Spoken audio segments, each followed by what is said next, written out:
where the police, the Hawks, as well as SARS are on the ground around the country, cracking down on theft and corruption at power stations. Coal smuggling syndicates have been operating in 5 provinces, namely Gauteng, Mpumalanga, KwaZulu-Natal, Free State and Limpopo. Now, we understand the bank accounts of suspects have already been frozen and arrests are expected. The suspects include former ESCOM employees. Coal theft has been quite a major concern at power stations, and our reporter Hloni Mtimkulu is following the joint operation and joins us now for more. Hloni, good morning to you. Take us through what exactly is going on with this joint operation, but we understand some implicated include ESCOM employees.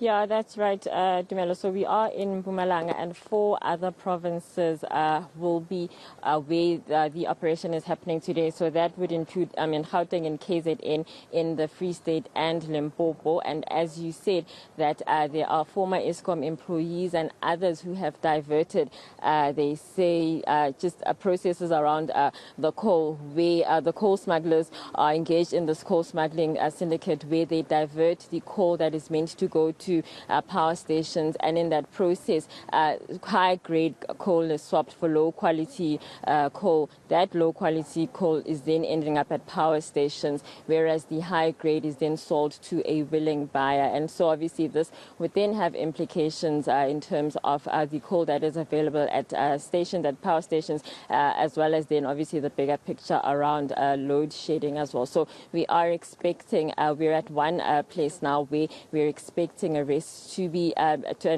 meted out, and we expect also, we saw SAPS cars coming in here at around 9 o'clock, and we saw vehicles which we think might be there to seize vehicles as well, because we saw big trucks that were also coming in. 2 big trucks actually we saw coming in, so we expect that that will also be part of the operation. So SAPS is here, and it is led actually by SARS, because they found that there were a number of tax crimes that were committed by these individuals. These crimes include the non-registration of tax, so that is income tax, that is VAT, as well as PAYE, the failure to submit tax returns, the under-declaration of income, claiming undue VAT refunds, as well as making false submissions. And so part of this investigation with Nat Joints, as well as the National Energy Crisis Committee, then led them to individuals here, as well as 4 other provinces in the country. And we're hearing that it is to the value of about 500 million rand, this operation, or the losses that have been incurred in the process, Dumelo.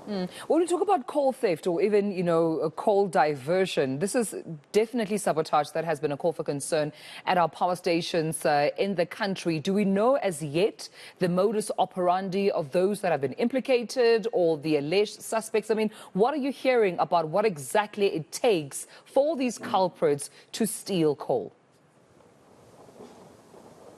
Yeah, so that's the thing. The issue is that coal that is meant to go to power stations is in trucks is diverted to designated coal yards, and then you have the swapping out effectively of the high-grade coal to people who are willing to buy it in substitute for the low-grade coal. So that seems to be how it is done. Where we don't know where exactly these coal stations or where these trucks are, have been found, or where they would have been going, or where exactly they would have been operating from. But it seems the coal trucks are basically transporting, and instead of going straight to the power station with this high-quality or high-grade coal, then there is the swapping out that does happen, so that by the time that it gets to the power stations, you are having coal of inferior quality, affecting then again load shedding, the ability to produce power, and just the whole value chain, I guess, around load shedding in the country. And the Edward Kieswetter did say that, obviously this is a breakthrough for them to make as well. He praised the breakthrough that has been made,